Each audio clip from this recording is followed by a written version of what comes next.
मक्का शहर में एक औरत रहती थी जो prophet Muhammad peace be upon him को बिल्कुल पसंद नहीं करती थी। वो अपना गुस्सा सबके सामने दिखाती थी। हर रोज prophet peace be upon him उसके घर के पास से गुजरते थे और हर रोज वो उनके रास्ते में कूड़ा फेंक देती थी। Prophet peace be upon him ने कभी गुस्से में जवाब नहीं दिया। उन्होंने कभी बदला नहीं लिया। वो बस शांत और धीरज से वहां से गुजर जाते। उनका चेहरा शांत रहता। वो ध्यान से कूड़ा हटा देते, ये सुनिश्चित करते हुए कि उनका रास्ता साफ हो। उस औरत के बुरे बर्ताव के बावजूद उनका दिल शांत रहा। एक दिन prophet peace be upon him ने कुछ अलग देखा। जब वो अपने रोज के रास्ते पर चले तो कोई कूड़ा उनके रास्ते में नहीं था। वो रुक गए। उनके मन में चिंता छा गई। वो औरत एक भी दिन नहीं चूकती थी। क्या वो बीमार है?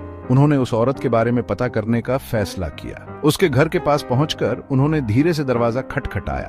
कौन है? अंदर से एक कमजोर आवाज आई। Prophet peace be upon him ने जवाब दिया, मैं हूं मोहम्मद, आपका पड़ोसी।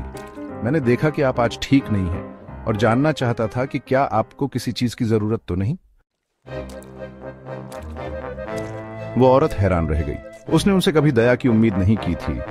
खास तौर पर अपने बुरे व्यवहार के बाद उसने कमजोरी से जवाब दिया, मैं बीमार हूं Muhammad. Prophet peace be upon him ने तुरंत मदद की पेशकश की। उन्होंने पाया कि उसे बुखार था और वो बहुत कमजोर थी।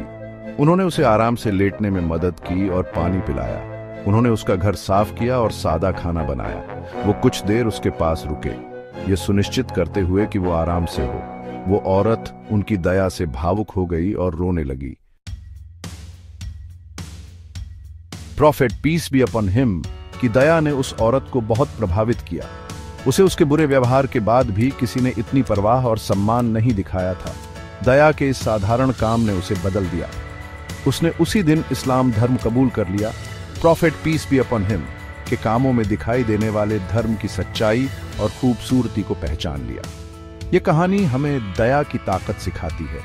ये धैर्य और क्षमा के महत्व पर प्रकाश डालती है।